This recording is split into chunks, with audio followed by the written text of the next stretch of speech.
Bonjour à toutes et à tous et bienvenue dans un nouvel épisode de Lumière sur toile présenté par Monsieur Adrien, l'assassin critique. Et aujourd'hui, on va parler d'un biopic qui a été assez attendu durant cette année 2024. C'est celui sur le chanteur Charles Aznavour et ce long métrage s'intitule sobrement Monsieur Aznavour et il est réalisé par Grand Corps Malade et Midi Idir. Et il y a notamment dans ce film Tahar Rahim, Bastien Bouillon, etc. On en parlera un petit peu plus tard. Et pour parler de ce film, je suis en compagnie toujours de ma belle équipe. Nous avons parmi nous la mama du groupe, j'ai nommé Anissa. Bonjour Anissa. Salut à tous. Il y a aussi celui qui voulait être en haut de l'affiche, j'ai nommé Dimitri. Bonjour Dimitri. Bonjour, c'est exact, c'est exact. Et pour terminer, nous avons Jasmine, celle qui a promis sur sa vie d'être là aujourd'hui. Bonjour Jasmine. Bonjour. Bien sûr, tout ça des références avec des chansons de Aznavour présentes tout au long du film. Donc voilà. Et je vais faire un petit résumé simple du film. Mais donc on va suivre la vie d'Aznavour de son enfance jusqu'à sa lente ascension vers le succès durant les années 50, 60, 70, mais aussi les difficultés qu'il a eues, ses rencontres avec différentes personnes comme Pierre Roche, Edith Piaf, Gilbert Bécaud, etc. Mais avant, je voulais poser une question qui me semblait peut-être assez judicieuse. Justement, quel est le rapport un petit peu de chacun par rapport à Charles Aznavour et par rapport à sa discographie? Parce que c'est vrai que en soi, nous, on a tous plus ou moins la vingtaine. Est-ce qu'on apprécie le chanteur ou pas? Donc, je vais d'abord poser la question à Anissa. Anissa, toi, quel est ton rapport avec le répertoire de Charles Aznavour? Est-ce que tu l'apprécies? Est-ce que tu connais un petit peu ou est-ce que ça t'est totalement inconnu? Dis-nous tout. Alors, je connais pas énormément de chansons parce que c'est pas un chanteur de base que j'écoute très souvent, comme je peux le faire avec d'autres artistes. Mais par contre, c'est quelqu'un que j'apprécie beaucoup, rien que pour sa personnalité, son travail et tout ça. Et du coup, c'est vrai que parfois, je me retrouve à écouter ses musiques. Euh, et je me suis retrouvée à écouter ces musiques à cause de ma famille, puisque eux, ils sont beaucoup plus vieux, notamment ma grand-mère, et c'est vrai que c'est assez récurrent à la maison, donc c'est eux quand même qui m'ont exposé à Charles Aznavour. D'accord. Dimitri, toi, quel est ton rapport avec Charles Aznavour? Bah moi je connais les chansons quand même les plus connues et il y en a beaucoup en fait. Les plus connues, elles sont quand même assez nombreuses. C'est un peu comme Anissa au final. Moi c'est plus des personnes plus âgées dans ma famille qui en écoutent, mais bon, je ne connais pas non plus le fan, on va dire, absolument complètement dingue d'Aznavour, quoi. C'est-à-dire que c'est oui, c'est quand même une vraie personnalité en tant que chanteur qu'on va écouter de temps en temps quand encore existaient les CD. Mais bon, ça existe encore. Mais dans la voiture familiale de temps en temps, mais c'est assez occasionnel. En fait, ça fait un peu chialer tout le monde, j'ai l'impression. Faut pas l'écouter trop. Mais moi, je sais pas, je suis toujours réjoui en fait quand j'écoute du Aznavour. C'est triste, mais je suis réjoui. Donc moi, j'avoue que j'aime bien. Après, bon, ça, côté jeune, on oublie forcément Aznavour. Et je me suis bien planté parce que je pensais que le film ici allait faire 5 millions d'entrées et on en sera très loin, même si ça sera quand même un bon petit succès. Donc Aznavour est en train d'être oublié, malheureusement. C'est triste. Hmm.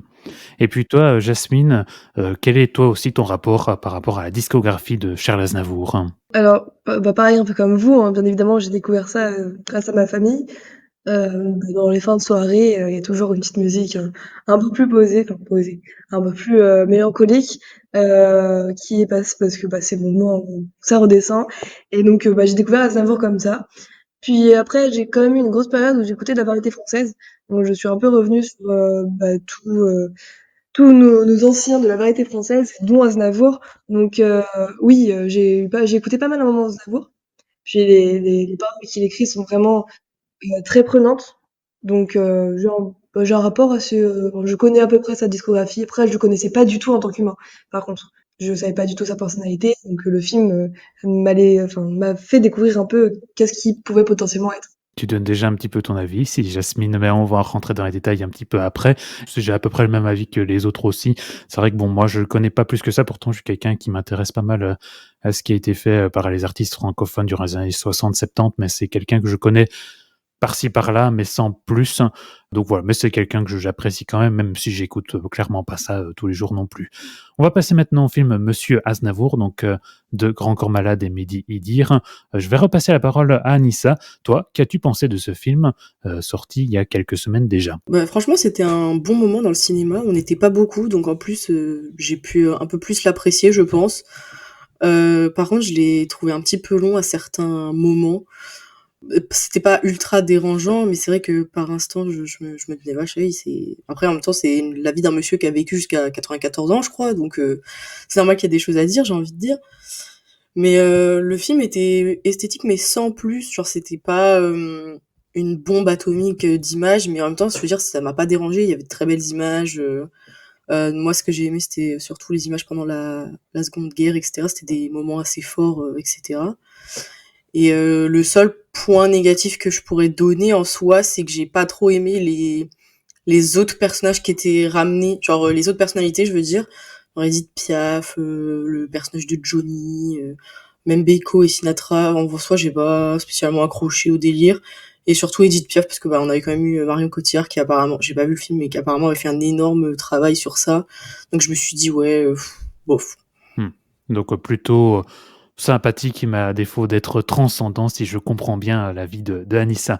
Je vais passer maintenant la parole à Jasmine. Toi, qu'as-tu pensé de ce film Monsieur Aznavour? Alors sur ce film, j'ai énormément aimé, par contre, personnellement, par comparé à Anissa, le jeu des acteurs en soi, j'ai vraiment senti une passion de la part des acteurs sur la recherche qu'ils ont fait autour des personnages qu'ils ont joués, des personnes, pardon, ce n'est pas forcément des personnages, euh, qui, bah, je trouve, ont bien transmis la passion d'artistes qui ont envie de se faire voir, de se faire écouter, de montrer au monde ce qu'ils pouvaient proposer. Je trouve que enfin, j'ai l'impression, enfin, j'ai ressenti un vrai travail fait de par des acteurs qui m'a vraiment emporté. Mais après, par contre, je suis d'accord avec Anissa, il y a quelques moments dans le film qui étaient assez longs. J'aurais dû être un peu plus réveillée pour voir le film, parce qu'il y a quelques moments où j'ai un peu somnolé, mais la fatigue a joué. Mais du coup, je pense que ces moments qui étaient un peu longs m'ont fait que je me suis un peu assommée. Mais à part ça, oui, le jeu des acteurs, j'ai énormément aimé ça et puis les images aussi, il y a des plans qui sont vraiment très intéressants aussi dans ce film. Je vais passer maintenant la parole à Dimitri, puis je donnerai mon avis. Toi, quel est ton avis par rapport à ce film? Le film est une réussite, c'est ça, en termes de performance. Le casting est absolument génial et à mon avis, les Césars vont tomber.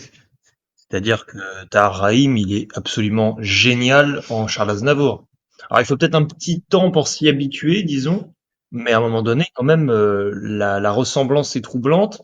Alors après, ça peut être un peu un piège parce qu'on peut se dire est-ce que le cinéma est là en tant que fiction ou justement pour essayer d'être là comme oui, c'est ça, une sorte de média un peu le plus réaliste possible. Bon là, on est dans un biopic et bon, on l'a pas trop précisé, mais moi les biopics en fait, j'ai envie de dire, j'en fais un peu mon petit déjeuner, quoi. C'est que c'est pas souvent très intéressant. C'est ça, en fait. On cherche souvent l'intérêt cinématographique derrière, en fait. Et là, avec cette équipe de films, je dirais, avec des réalisateurs qui m'ont pas trop convaincu dans leur dernier film, La vie scolaire, honnêtement. C'est un film qui date un peu, mais j'avais pas trop aimé. Là, je trouve que c'est ça, en fait. Tu sens une envie vraiment de bien faire et c'est pas juste la passion, en fait, du chanteur. Et surtout, c'est pas complètement lissé, en fait. C'est pas Charles Aznavour, le type parfait. Le gars, il était quand même assez particulier avec l'argent, bah, ça se sent. Alors, c'est tourné un peu de manière drôle parce que malgré tout, t'as la famille qui est pas loin derrière pour la production, donc tu peux pas. Le but, c'est pas de le faire passer pour une ordure, bien sûr que non, hein. Mais voilà, disons que tu montes un peu ses travers et ça reste drôle en fait malgré tout. Et puis alors Bastien Bouillon qui joue Pierre Roche, qu'on a déjà vu plusieurs fois, notamment en Grand Méchant dans Monte Cristo. Cet acteur, décidément que j'appréciais déjà beaucoup, mais il est génial en fait. Enfin, moi, je le trouve formidable. Et puis, bah moi, écoutez, j'ai pas vu le film non plus, hein, enfin sur Edith Piaf avec Marion Cotillard. Mais là, honnêtement, waouh, l'actrice, j'ai trouvé que enfin, elle était géniale. Et puis, je sais pas, il y a un plaisir comme ça d'un vieux Paris un peu. C'est très plaisant en fait. On voyage dans le temps, on voyage avec les chansons. Et peut-être que moi aussi, je pense que j'ai préféré la première partie du film en fait, mais c'est logique parce que la partie où Charles Aznavour est avec Pierre Roche justement et qu'on a un super duo et ça donne envie d'écouter leurs chansons d'ailleurs, hein, si on peut les retrouver, ça sera bien. Mais c'est la partie en fait où Charles Aznavour s'éclate vraiment en fait et où c'est pas une sorte de maladie existentielle en fait la chanson. Donc après c'est vrai que c'est une sorte de chemin de croix, même si c'est le succès, c'est formidable. Mais peut-être que ouais j'ai un peu moins, un petit peu décroché à la fin, mais ouais pour moi c'est peut-être ouais je pense que c'est l'un des meilleurs biopics que j'ai vu depuis au moins 2 3 ans, facile, hein, assez facile pour un genre qui pour moi est un peu en ouais en cassage de figure complet, quoi, on va dire ça gentiment. Oui. Bon, moi, j'ai envie quand même de souligner le biopic qui était sorti il y a 2 ans, je pense. Enfin, c'est pas sur une star de la chanson, mais sur Simone Veil quand même. C'était quand même un sacré film, on peut le souligner aussi. Donc voilà, je voulais quand même Ah réagir. oui, biopic musical, je précise, hein. Oui, biopic musical, oui. C'est vrai. Biopic musical, je précise, Oui, je c'est précise. mieux, effectivement. Donc moi, je vais réagir un petit peu à tout ce qui a été dit, parce qu'il y a pas mal de choses qui ont été dit. On va peut-être rebondir, par-ci par-là. C'est vrai que bon, la performance de Tahar Rahim, c'est quand même assez, éblouissant. Moi, franchement, j'ai été assez épaté, par son travail sur la voix surtout. C'est une telle présence au niveau de la voix et une modification de la voix aussi de dire: «Waouh, quand même, il a quand même un timbre bien particulier». Puis même sa gestuelle. Il y a vraiment, je trouve, un respect par rapport au personnage, par rapport à l'artiste. On sent qu'il y a une passion de la part des 2 réalisateurs et aussi de Tahar Rahim qui est convaincu par son personnage, hein. Et comme on l'a dit aussi, c'est intéressant le personnage de Charles Aznavour parce que je l'ai vu vraiment sous une autre facette de quelqu'un qui est presque perpétuellement à la recherche du succès, de la gloire tout au long de sa carrière et qui est tellement à la recherche de ça qu'il en oublie presque les autres et c'est ça qui est assez, court tellement à travers le succès et à travers le temps aussi, qu'il en oublie les autres et il en oublie même parfois sa femme, parfois ses enfants aussi et je trouve que ça permet vraiment de dessiner un personnage assez contrasté et ça, c'est vraiment il y a vraiment une nuance là-dessus, que j'ai trouvé, super intéressant donc ça, c'est vraiment un point, très, très vraiment très bien et moi, j'ai aussi envie de dire que le film, dans sa première partie, elle est très chouette, même si elle est assez longue. Et la deuxième partie, je trouvais qu'on tombait un petit peu dans des moments un peu diapositifs, de dire regardez, ah, il a fait telle chanson de cette manière-là, puis ah, il a fait telle chanson de cette manière-là, et avec pas mal d'ellipses en plus, hein. Donc je trouve que ça a tendance à un peu moins marcher et ça fait plus racontage d'anecdotes, tandis que la première partie fait plus on raconte une histoire, on raconte l'ascension lente, mais réussie d'Aznavour. Voilà, je ne sais pas si vous voulez réagir par rapport à ça. Je vais peut-être donner la parole à Jasmine ou à Dimitri. Est-ce que vous voulez réagir par rapport à ce que j'ai dit? Non, je suis d'accord avec toi sur le côté, de l'ascension d'Aznavour qu'ils ont montré où il cherchait vraiment cette gloire. Au début, je me suis dit: «Bon, il vient d'un milieu très populaire et il vient d'une famille pauvre, il a aussi peut-être derrière lui cette peur de ne plus avoir assez», mais au fur et à mesure, en fait, non, il adore juste ça et il est addict au succès et aussi, potentiellement à l'argent. Donc en fait, oui, c'était assez, violent, je trouve, cette partie-là, puis même la scène, avec son fils, enfin les scènes avec son fils qui sont assez marquantes, enfin et qui sont très prenantes aussi émotionnellement. Donc là, ce côté-là du biopic, parce que les biopics, je me dis toujours c'est romancé, c'est trop romancé. Il y a un peu peur de ce côté-là justement, que ça soit vraiment trop en décalage. Mais quand on voit cette prise de point de vue, enfin, cette prise de risque un peu, hein, je trouve ça plutôt agréable et je suis plutôt surprise de ça venant d'un biopic musical.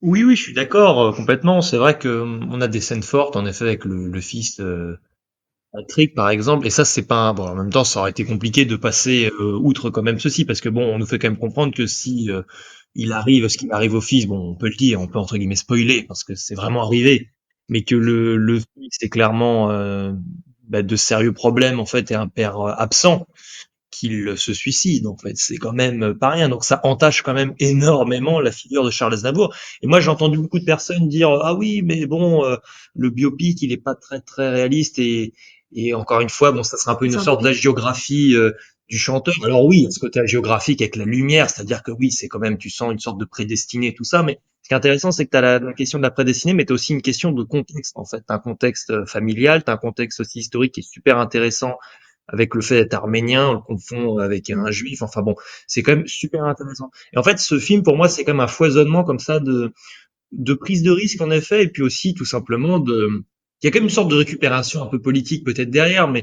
moi, je trouve que ça va dans un sens qui me plaît, mais en fait, on insiste quand même énormément sur... il y a un vrai discours migratoire, en fait, dans le film. C'est vraiment Charles Aznavour, quand même, qui était présenté comme un des chanteurs les plus connus en France, qui a tout un parcours migratoire en fait. Et ça c'est super intéressant et il y a des vraies insistances là-dessus. Donc bon, des personnes particulièrement pro RN aujourd'hui, je pense, sont clairement pointées du doigt quoi. C'est regarder quand même. Là, on n'a pas le pur français quoi. Enfin, ça se ressent en fait beaucoup parce que même à un moment donné, il se retrouve avec Pierre Roche aux États-Unis, les questions du visa. Alors ok, on en rigole un peu, mais tu sens quand même voilà, tu sens quand même que les réalisateurs en fait se sont emparés en fait du sujet. Moi, c'est ce qui m'embête avec des biopics, hein, souvent, même si tu prends des fois, tu prends d'ailleurs des réalisateurs qui ont pu avoir une vraie personnalité à montrer dans d'autres films, en fait, qui ne sont pas des biopics musicaux, mais c'est un peu fade, quoi. Oui, bon, les Bob Marley en début d'année, bon, c'était sympa sur le moment, mais on l'a déjà tous oublié, ce film, quoi. Ça ne nous a pas marqué pour un seul sou. Mais là, c'est vrai que c'est différent, je dirais. Moi, j'ai vraiment aimé. Et je finis juste là-dessus, j'ai terminé.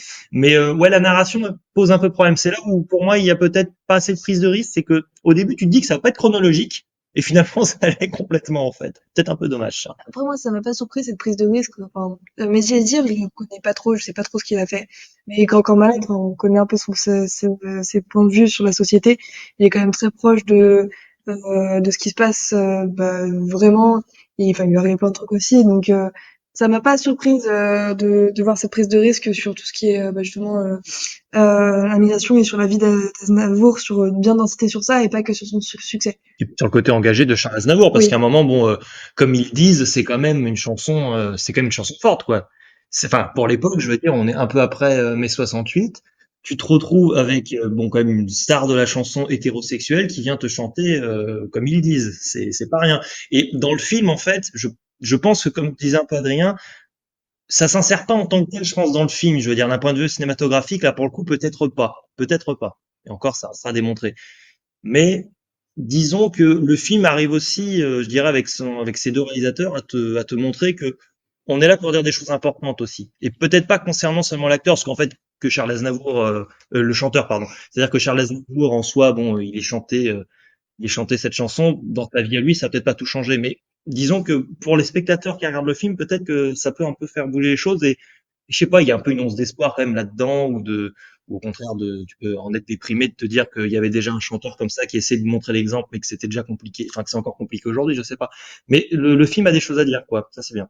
Au-delà du chanteur en tant que tel, je pense. Il y a une vraie récupération intéressante, je trouve. Anissa, est-ce que tu veux rajouter quelque chose par rapport à ce qui a été dit ici? Moi, je voulais parler aussi du fait que c'est des personnes issues de la minorité et des émigrations aussi qu'on fait le film.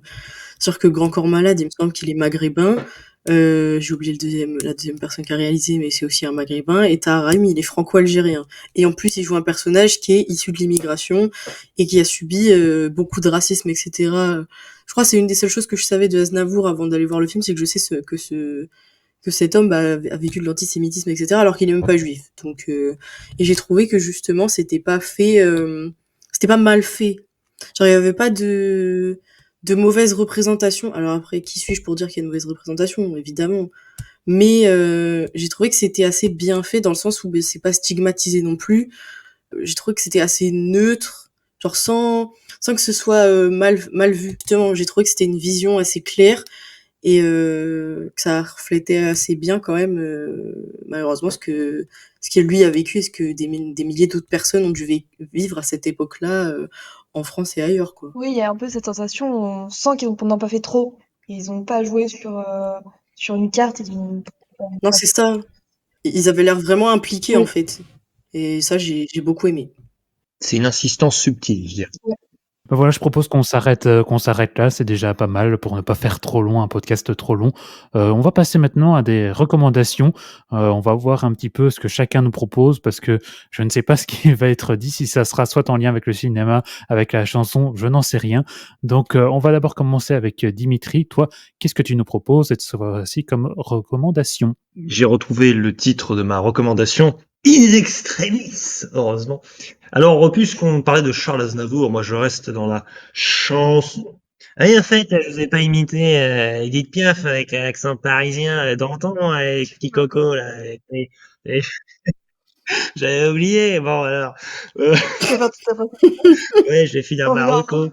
Alors, ma recommandation, je vous conseille du Mika, un album de 2023 qui s'intitule Que ta tête fleurisse toujours. C'est le premier album de Mika chanté seulement en français. Et Mika, comme c'est mon chanteur préféré, je t'ai obligé de vous en parler.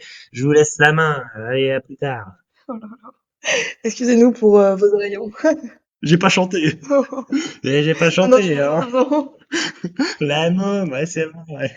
Merci Dimitri pour cette imitation. Alors Anissa, toi, qu'est-ce que tu nous proposes comme recommandation cette fois-ci? Bon, moi, tout le monde va être choqué, hein. Franchement, vous allez pas vous y attendre à ce que je vais recommander. Un album de Taylor Swift. Evermore de Taylor Swift. Je pense que c'est un album qui est très automnal, très de saison, donc moi je recommande vivement d'y aller. Et toi, Jasmine, qu'est-ce que tu nous recommandes? Alors, je vous recommande un artiste pas du tout connu. Non, il est extrêmement connu, enfin, surtout si vous connaissez un peu le jazz.